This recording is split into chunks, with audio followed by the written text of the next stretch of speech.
रामकृष्ण हरी. सगळ्यांना एक आनंदाची आणि फार महत्त्वाची सूचना आहे, विनंती आहे.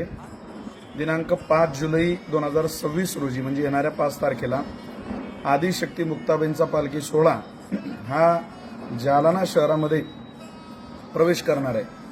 परंपरेचा गेल्या 317 वर्षापासूनचा जालन्यामध्ये असलेला आईसाहेबांचा विसावा आहे, मुक्काम आहे.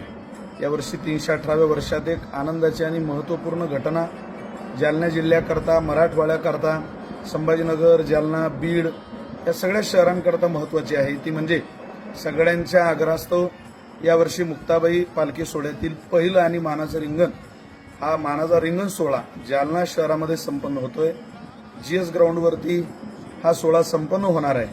आपणाला सर्वांना विनंती आहे, दिनांक 5 जुलै रोजी आपण सर्वांनी सकाळी 8 वाजेपासूनच या रिंगण सोहळ्याचा आनंद घेण्याकरता GS ग्राउंड येथे उपस्थित असावं. महाराष्ट्र शासनाने, जालना प्रशासनाने आणि सर्व जालना जिल्ह्यातील सगळे प्रशासकीय अधिकारी, सगळे लोकप्रतिनिधी यांनी केलेली खूप मोठी मोलाची मुक्ताबाईच्या चरणी ही सेवा रुजू होण्याचा दिवस आहे. पालखी सोहळा प्रमुख गुरुवर्य रवींद्र बाबा हरणे बाबांच्या मार्गदर्शनाने आणि सर्व जालना शहरातील आदरणीय आमचे नारायणजी कुचे साहेब, बदनापूर विधानसभेचे ते आमदार आहेत, सगळे लोकप्रतिनिधी, विशेषतः कुचे साहेबांनी खूप चांगल्या पद्धतीनं या पालखी सोहळ्याचं रिंगण मनावरती घेतलं होतं. आदरणीय आमचे मुळे महाराज यांनी खूप चांगला पुढाकार या पालखी सोहळ्यातल्या रिंगणाकरता घेतला आणि सगळ्यांच्याच आग्रहास्तव ही चांगली पर्वणी आपल्याला इथं प्राप्त होणार आहे. माझी आपल्याला सगळ्यांना विनंती आहे की आपण 5 जुलै रोजी या रिंगण सोहळ्याला उपस्थित राहावं आणि आईसाहेबांचा आशीर्वाद स्वीकारावा. रामकृष्ण हरी. जालना शहरात ऐतिहासिक मानाचा रिंगण सोहळा, आदिशक्ती मुक्ताबाई पालखीचं आगमन होणार आहे जालना शहरामध्ये आणि पहिल्यांदाच, इतिहासात पहिल्यांदाच जालना शहरात होणार आहे रिंगण सोहळा. आदिशक्ती मुक्ताबाई पालखी सोहळा जालना शहरात प्रथमच ऐतिहासिक मानाचं रिंगण होणार आहे. दिनांक 5 जुलै 2026 रोजी. हभप विशाल महाराज खोले यांच्या व्हिडिओमधनं आपण हे सगळं ऐकलंच आहे मंडळी.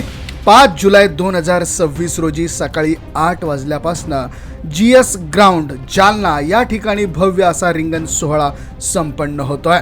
जालना शहरासाठी ही एक ऐतिहासिक आणि आध्यात्मिक पर्वणी असणार आहे. 317 वर्षांच्या प्रदीर्घ परंपरेनंतर यावर्षी आदिशक्ती मुक्ताबाई पालखी सोहळ्याचं पहिलं मानाचं रिंगण हे जालना शहरात आयोजित केलं जात आहे. हा सोहळा मराठवाडा आणि जालना जिल्ह्यासाठी अत्यंत अभिमानास्पद मानला जाणार आहे. आदिशक्ती मुक्ताबाईंची पालखी आणि या पालखी सोहळ्यात गेल्या 317 वर्षांपासनं हा पालखी सोहळा अखंडपणे, अविरतपणे सुरू आहे. जालना शहरात आईसाहेबांचा विसावा ही जुनी परंपरा आहे, पण यंदा या परंपरेला 318वं वर्ष सुरू आहे. यावर्षी प्रथमच जालना, संभाजीनगर आणि बीड जिल्ह्यातील भाविकांच्या आग्रहास्तव पालखी सोहळ्यातील पहिलं आणि मानाचं रिंगण हे जालना शहरामध्ये संपन्न होत आहे. हा निर्णय संपूर्ण मराठवाड्यासाठी एक महत्त्वपूर्ण आनंदाची घटना असल्याचं विशाल महाराज खोले यांनी यावेळेस सांगितलं. हा भव्य सोहळा यशस्वीपणे आयोजित करण्यासाठी महाराष्ट्र शासन, जालना प्रशासन आणि स्थानिक लोकप्रतिनिधींनी मोठं योगदान दिलं आहे. विशेषतः बदनापूर विधानसभेचे आमदार नारायण कुचे आणि मुळे महाराज यांनी या रिंगण सोहळ्यासाठी पुढाकार घेतला. पालखी सोहळा प्रमुख रवींद्र महाराज हरणे यांच्या मार्गदर्शनाखाली हा संपूर्ण कार्यक्रम पार पडणार आहे. प्रशासकीय अधिकाऱ्यांनी याला मुक्ताबाईंच्या चरणी सेवा म्हणून संबोधलाय.